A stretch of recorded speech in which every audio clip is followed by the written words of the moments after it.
Welcome, Megalithomaniacs. Today we're talking with Andrew Collins, myself, Hugh Newman, and JJ Ainsworth about something really interesting that myself and JJ witnessed on the winter solstice morning of December 2021 at Karahan Tepe.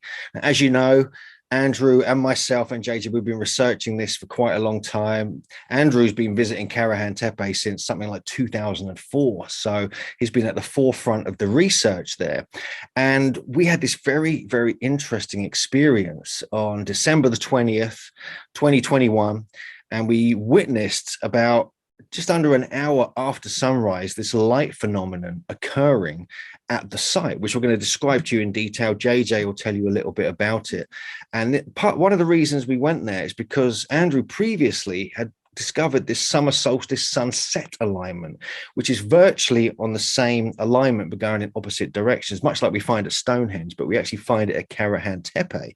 So it's really interesting. So we kind of looked into that and we visited there, and something remarkable happened when we turned up there after about 50 minutes or so after the sunrise. And JJ witnessed it, I witnessed it, we photographed it, and we believe there's something really spectacular has occurred that maybe people haven't seen for up to like 9 or 10,000 years. So JJ, do you want to describe what we saw before we go into the analysis? Oh, sure. We arrived to the site, and of course it was a really cold morning, but we knew it would be special because of the day. So we arrived and climbed a little hill, and we looked around because I'd never been there before for it being uncovered. And as I was standing there, I just started noticing a light come through the portal stone, and it hit the side of the head. And that was an unbelievable moment that I witnessed. And I just thought, oh my God, I knew that it was purposeful, that it wasn't accident or just something amazing. And I really think that the head, with its long neck, is maybe a feminine figure, but that's speculation right now. But whatever it is, it was amazing that day, and I'm so glad that we made it there. I'm really feeling happy about that and blessed and excited to hear information from Andrew as well. So what we witnessed was, as the light moved, as over the next hour or so, we actually had this kind of light moved towards the front of this like protruding head inside what Andrew calls the pillar shrine, which is enclosure AB, I believe.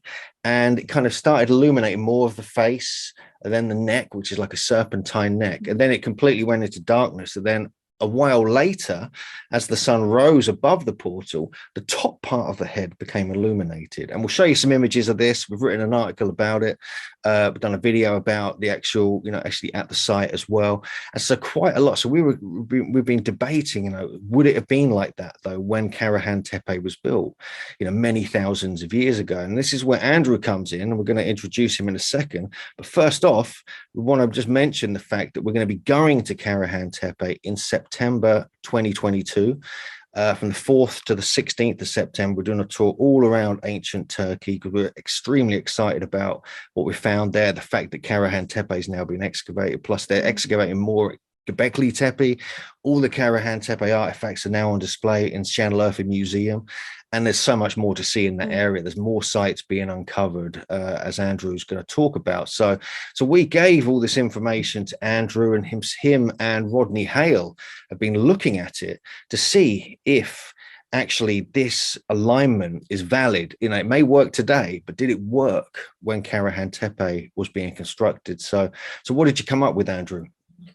Right. Well, hi, Hugh and JJ. I took your information and I worked, as you say, with Rodney Hall, who's been looking at, astroarchaeology for the last 25, 30 years, mostly with myself. And we think we've come up with something pretty exciting that I'd like to share with you in a few slides. So let's start. Now, there are three main enclosures that have been uncovered so far.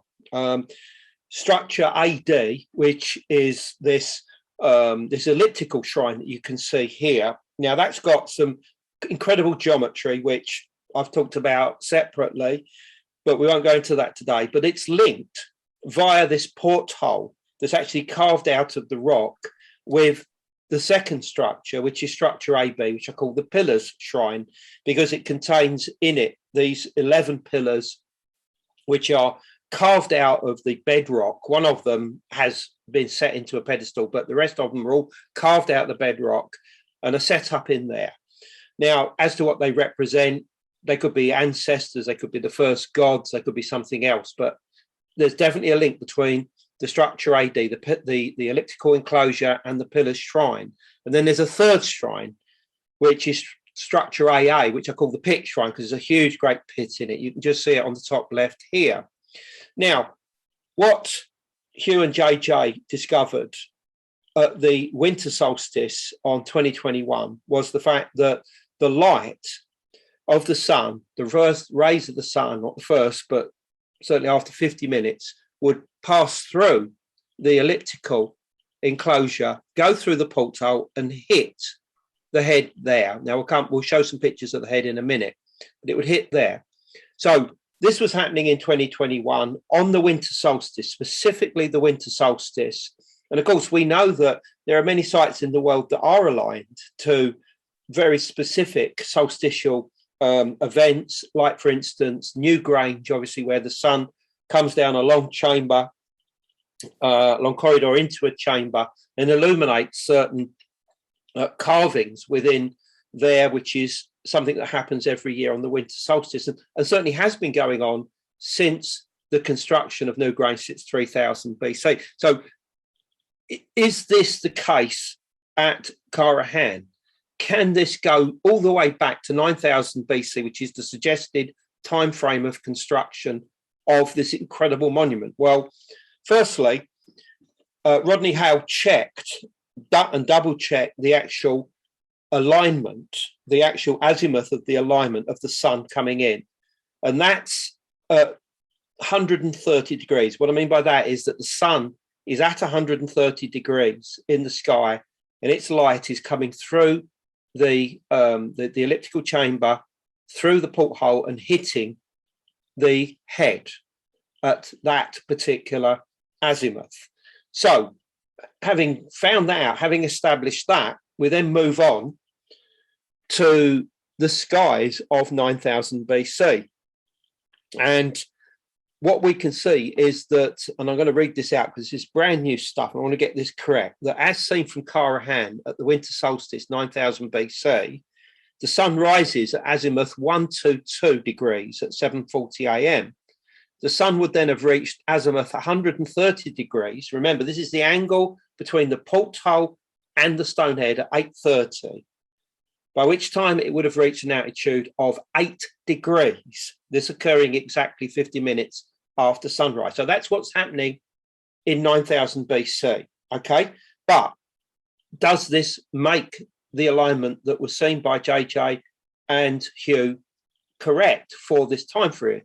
Well, now we come forward to 2021. In other words, the year and the date that they actually went to Karahan, and put in the same coordinates into Stellarium, which was the sky program used. At Karahan in 2021, the sun on the winter solstice rises at azimuth 120 degrees. This being at 7:38 local time, this is a full 2 degrees difference in azimuth from 9000 BC.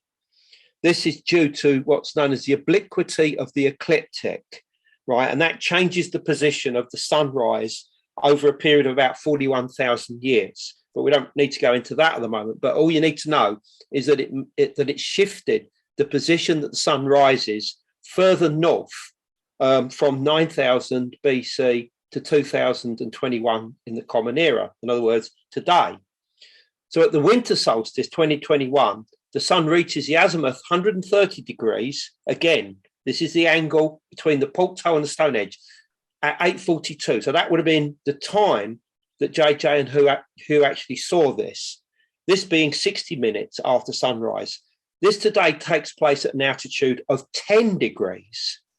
Thus, the sun, when it reaches 130 degrees in 2021, is 2 degrees higher than it was on the same date in 9000 BC. Now, this is one of the pictures that JJ took of the phenomena as it came in. And here's the other one. You can see the sun actually hitting the head. So what does this mean for this alignment? Well, as I've written here, so in 9000 BC, the sun's rays would have passed through the porthole at a slightly lower angle than they do today. That would have been 2 degrees lower. What this means is that provided no obstacles were in the way, more of the head would have been illuminated due to the better angle of entry of the sunlight. Wow. This would have made for an even more spectacular illumination of the head, which further validates the hypothesis that the alignment was deliberate. Oh my God. Okay, That so I'll is come on to amazing. that in a minute. Wow. So, you know, here it is just coming through. You can just see it hitting the head. And then obviously we go through to this picture here, which actually shows the sun illuminating the head. So in 9000 BC, and we have to take that date at the moment, that pretty certainly is around the time that these monuments were constructed, the sun would have illuminated a large part of that head as it had gone through the porthole stone. And as I said, this is no coincidence. I think this is a very, very important discovery. And here's the interesting thing. I think if JJ and Hugh had not found this, by chance, of course, I think that it would have remained undiscovered for many years. And the reason for this is because it occurs, 50 minutes or an hour after sunrise. So if any alignments were being looked for, they would have been looked for at sunrise on the winter solstice, not an hour or so later. So that's very, very important.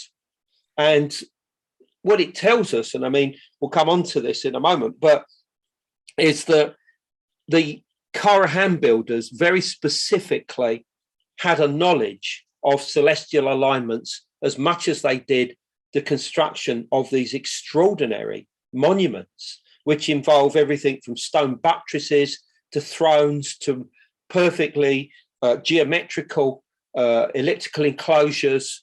So with this in mind, what else can we discover about these alignments? Well, one thing, as Hugh has already mentioned, is that prior to this time, what myself and engineer Rodney Hall had realised is that if you went on some kind of journey from the elliptical enclosure through the pillar shrine into the pit shrine, and you came out of the pit shrine at the end of it, almost like some kind of route or journey, then the alignment of the pit shrine was directly towards sunset in 9000 BC. And this is at an angle of approximately 301 degrees. And the actual sunset, right, that's the actual line here. So the red line is a journey, if you like, from the elliptical enclosure through the pillar shrine, through the pit shrine, and then out through steps right at the end of it. And the actual alignment itself is at 301 degrees. And this is the stellarium view of that. So that's the sun setting in 9000 BC at the time of the summer solstice. And it's within a degree.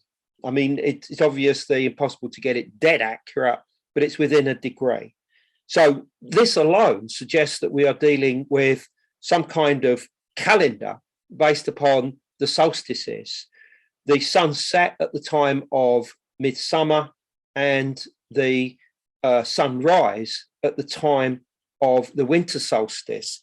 And this creates a calendrical system. Now, why would you want this? Why was this important? Well, we know obviously that the solstices represent the longest days of the year, that's the summer solstice, and the shortest day of the year, which is the winter solstice.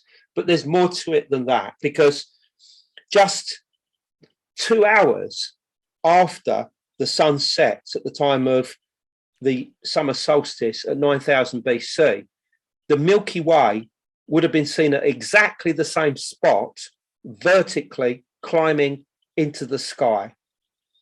And in other words, as soon as it got dark and you were looking at exactly the same spot where the sun had gone down, you would see the Milky Way. It's almost like the Milky Way would have been there waiting for you, as almost like a road into the sky world, into the celestial realms.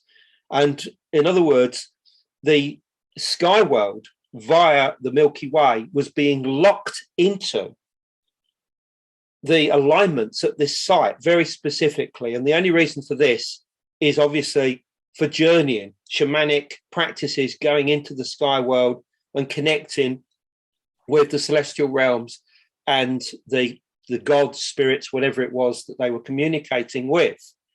And as again, none of this is coincidence. I'm sure of that. So let's just go back one now.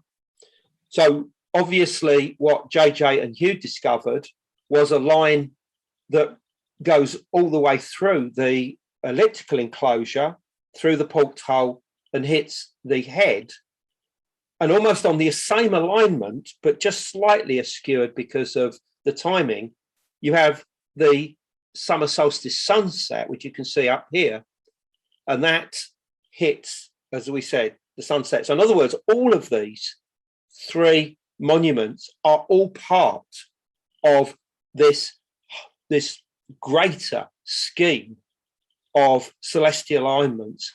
And I think what it does is it tells us we've got to look further at sites like this, at Karahan, at GÖBEKLI Tepe, for these type of alignments, whether they be of the sun, the stars, or indeed, of course, the moon. So as Hugh and JJ have said, obviously we are going to Karahan in September. And I mean, I'm excited. I mean, this could be the first time that I'll have seen the new excavations. I want to get back there. I mean, I've been there on a number of occasions, as Hugh said, going back all the way to 2004. Well, first of all, Andrew, the decoding you've done with, looking at the alignment is blown me away. I'm absolutely delighted. It's not just a coincidence. It's not just one of those things that, maybe it's just happening now, not then, but it seems like it was even better back then. We should look into getting a reconstruction of that kind of done, what it might look like. Because what's interesting to me as well, before we move on to the bone plaque, which is a whole other brilliant story, is it was well after sunrise that the illumination of the head occurred. And also on the summer solstice sunset, you have, it's well after the sunset that Milky Way going directly upwards occurs as well. So it's almost like they're playing with time a little bit. It's not all just about as soon as the sun appears. That's what it's all about. There's a whole kind of almost like a playing with it, and they're kind of working with it through this whole kind of process. It's almost like there's something else going on we haven't quite, we don't quite understand regarding to what these ancients were thinking. I mean, it's just pretty mind-blowing, really. Yeah, no, absolutely. I mean, when I see these type of alignments, I think of the Inca, for instance. They definitely aligned their monuments towards the solstices, but not just the solstices, the Milky Way, in connection with the places where the sun rose and set. And what happened was that eventually the Milky Way started to get askew of the actual solstices, and this was seen as a disconnection between the Earth and the sky world. And it may well have been that something similar went on at Karahan, that there may eventually have been some kind of disconnection, as time went on, maybe 8,500, 8,000 BC, or even later. And eventually this ended up with them having to abandon the site and finding somewhere new. So I find this interesting. And although the Inca or the pre-Incas, of course, are much later in time, it's the same type of mindset. And I think that's important. And what I see at places like Karahan and at GÖBEKLI Tepe, and I right from the first day that I ever went to GÖBEKLI, which was in 2004, I just had this sense of a connection with the South American, Central American cultures. Now, I don't think it's direct at all. I don't think that it means that people from one continent were in another, but it has the same feel, the same type of mindset. I mean, one of the first things people came out with when the kind of pillar shrine was uncovered and that head was exposed, people were comparing it to the subterranean area at Tiwanaku, because you have all the protruding heads there. I know it's kind of like speculative, you know, it's a completely different time frame. Although some people say Tiwanaku is 12,000 years old, but there's no proof of that, obviously. But you know, there's other things like with the hands, like on the pillars touching the navel, you get that kind of thing there. So it's interesting speculation. And even at Katimbo and Silastani, you have the 3D relief carvings as well, which are identical, almost exactly the same. I mean, even Graham Hancock put them in his book Magicians of the Gods. Mind blown how similar they were. I've been talking about that for years. So also JJ's been looking at the kind of symbology within that part of Karahan Tepe. Do you want to tell us a bit about that? Well, the figure I mentioned, that I think it is a feminine figure, although men were absolutely important. And I'm researching GÖBEKLI Tepe too, but I think it goes along the same lines. And it has something to do with life, death, rebirth, regeneration, but not just that. On many levels, like Andrew was saying, it has to do with everything that's going on in the sky. We need to research it more, but definitely there is so much mystery. And Andrew's research has opened up a whole new area for me to dive into, and not just one flat area of it has to do with the goddess. I think it's going to be so much more, and just unbelievable when we can finally understand a bit more about it. Because one of the things as well, it just popped in my head that me and Andrew, I think, had a quick chat about the other day, was you got this kind of like portal stone next to the main enclosure, which you get at GÖBEKLI Tepe. You've done work on that, you know, you've done the alignments, Deneb, going through enclosure D and enclosure C and things like this, I believe. And but at GÖBEKLI Tepe, what's behind that is not known, because it's completely been built over, multiple layers, other enclosures, a great kind of, tepe or hill behind it. So perhaps, completely speculative, maybe there's pillar shrine type things behind those, like there is at Karahan Tepe, but I don't think we'll even know in our lifetime. I don't think they're going to be excavating that, unfortunately, but they could. I mean, the fact is they've got at GÖBEKLI Tepe, there's at least 60 more enclosures, they think, that haven't even been properly uncovered yet, just through the ground penetrating radar. So it's just so much more going on there. And obviously we have the Tas Tepela sites. We have 11 other sites in the area, or more potentially.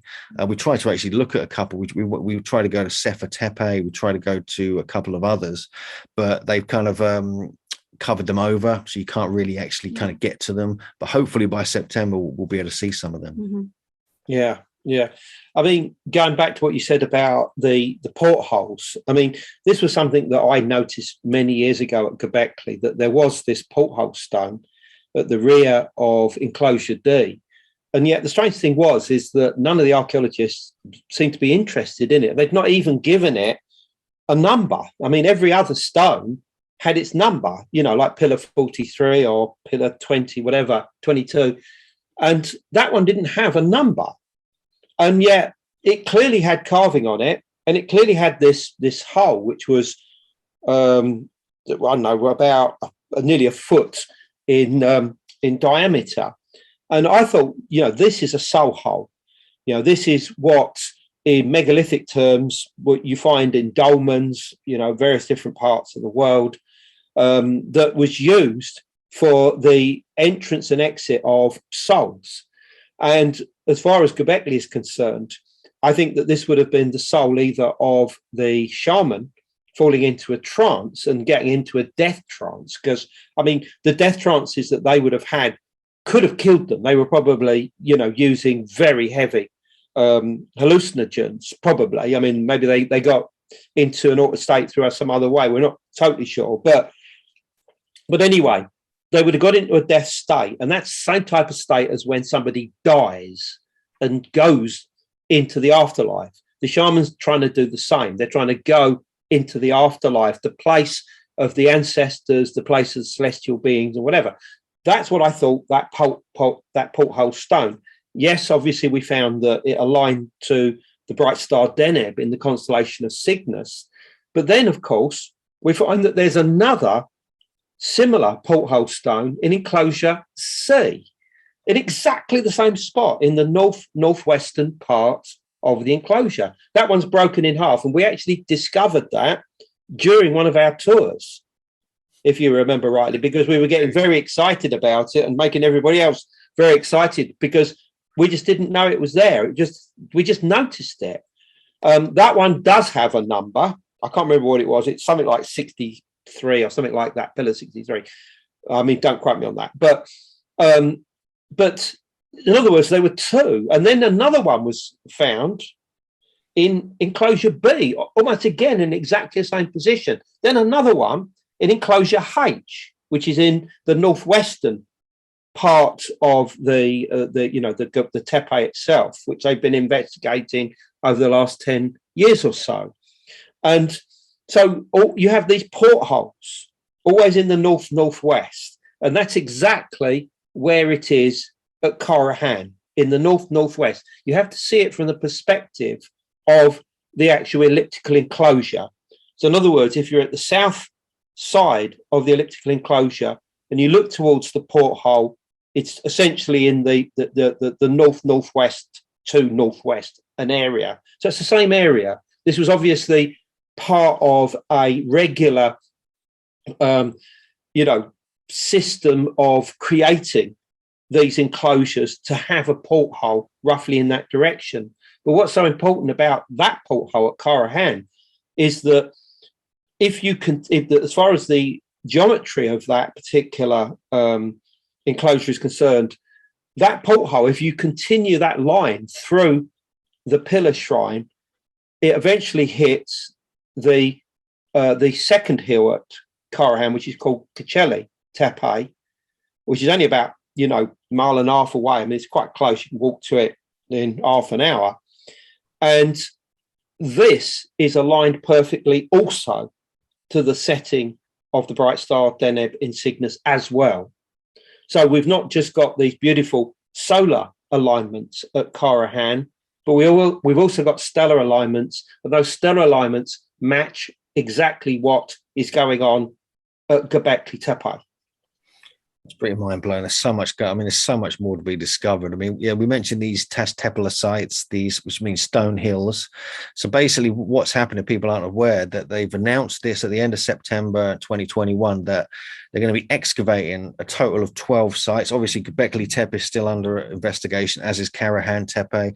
Places like Sefer Tepe. You've got Bongkok Lutala, which is further north past Mardin.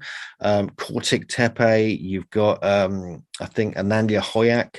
You've got several others. There's been photographs, there's been documents, there's been T-pillars found at many of these sites. And it's just making people realize that this is a major area of kind of discovery. I mean, our good friend Chuck, who ran this brilliant YouTube channel, unfortunately died recently, claims that if you spread it out a bit further, there's about 30 sites of this kind of age stretching as far as Çatalhöyük, because there's another site we're going to visit on the tour in September. But as Andrew mentioned, there's one of the things that we did discover actually one of our tours back in 2015, thanks to Matt Smith getting laser eye surgery, I think might have helped, was this bone plaque, which Andrew's written about. We made videos about it. It's only like 2 or 3 inches long. And it's got what appears to be 2 T-pillars with a person standing in the middle and these deep peck marks at specific points in the sky. Now, Andrews will explain that to you briefly, but it's just the fact is one of our tour group members found that, kind of discovered that. And actually, we were taking photographs for it, not even realizing what was on it because it's so small. And now we went back there recently. Unfortunately, they've actually turned it over. Can you believe this? So you can't actually even see it. So we're going to have to talk to the museum about that and get them to turn it back over. I don't know, that's because the discovery kind of frustrated them, but regardless of that, Şanlıurfa Museum has now got an entire room dedicated to Karahan Tepe, and we'll put a few photos in here. There's going to be more on display by the time we go there in September, probably stuff that we've not even seen yet. So let's look forward to that. But the fact is, this bone plaque, I mean, maybe you could just tell us briefly about that, Andrew.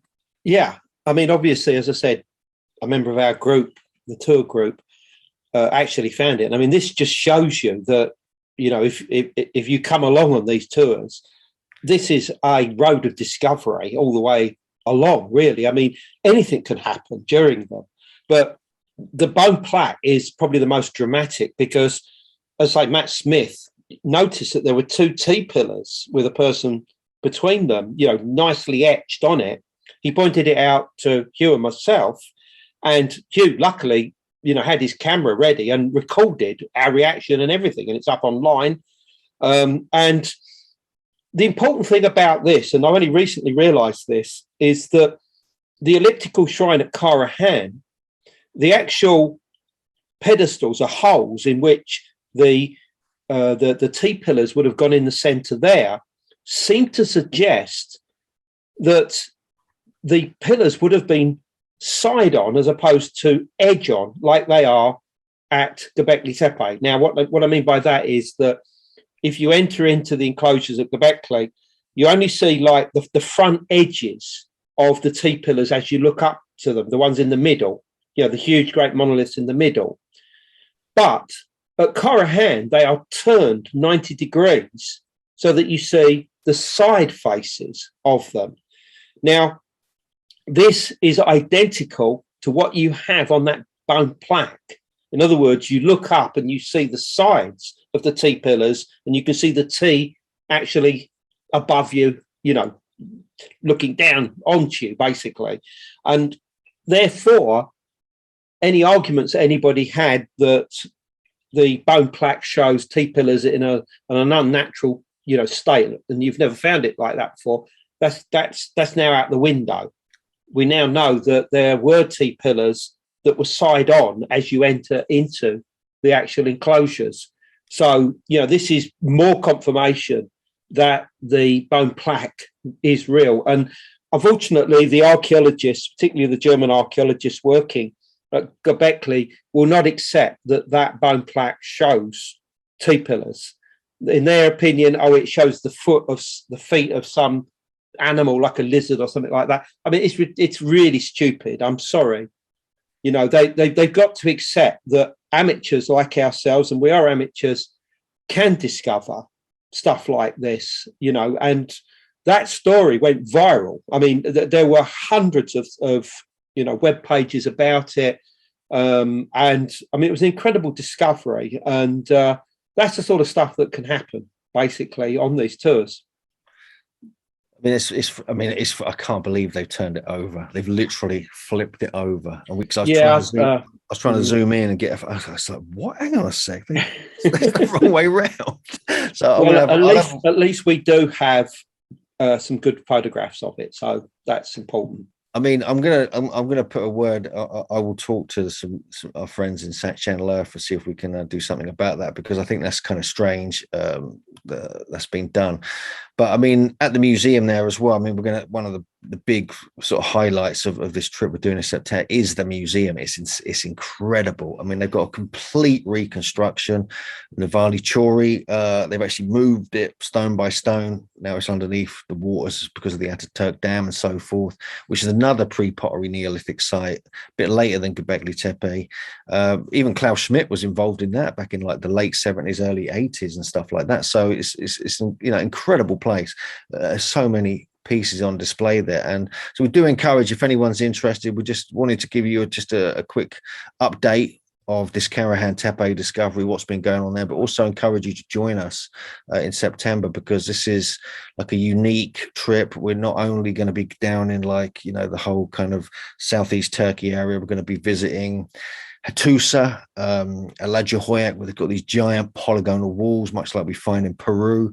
Çatalhöyük as well, obviously, near Konya, which is another very ancient site going back, so, you know, a couple of thousand years after Göbekli Tepe, but that was discovered kind of first.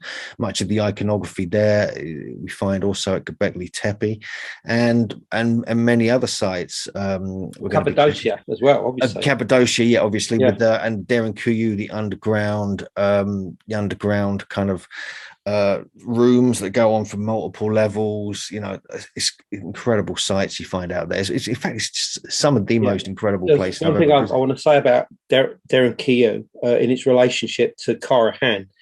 Now we know that the pre-pottery and Neolithic culture had this incredible ability to carve rock. I mean, create thrones, create buttresses and whatever.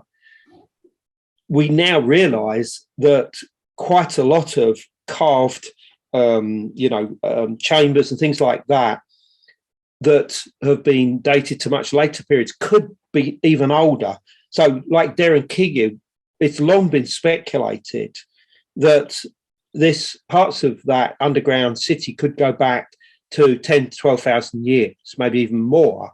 And I think that now becomes even more likely. And that the Derenkiyu people almost certainly are related in some way to the Karahan Göbekli culture. And near Derenkiyu is another pre-pottery and Neolithic site, quite extraordinary one. We visited it on our tours, and hopefully we can get back there this year. And that, of course, is a Shikli Hoyak, which is another extraordinary place. You know, it was a huge centre for the manufacture of obsidian, jewellery and artefacts. And many other things have been found, including the first trepanned skull, I seem to recall as well, were found there. So we're dealing, not just now with some little culture. And this was the thing with the discovery of Göbekli Tepe. I think most archaeologists, particularly those working outside of Anatolia, just thought, it's a one-off. This is an anomaly, okay? That whatever was going on at Göbekli Tepe was a one-off. But we now know that that's not the case. As you said, there is 20, maybe 30 of these Taz Tepe sites that go from central Anatolia right the way into eastern Anatolia. We are now dealing with a civilization of the ancients. There's no question about this at all.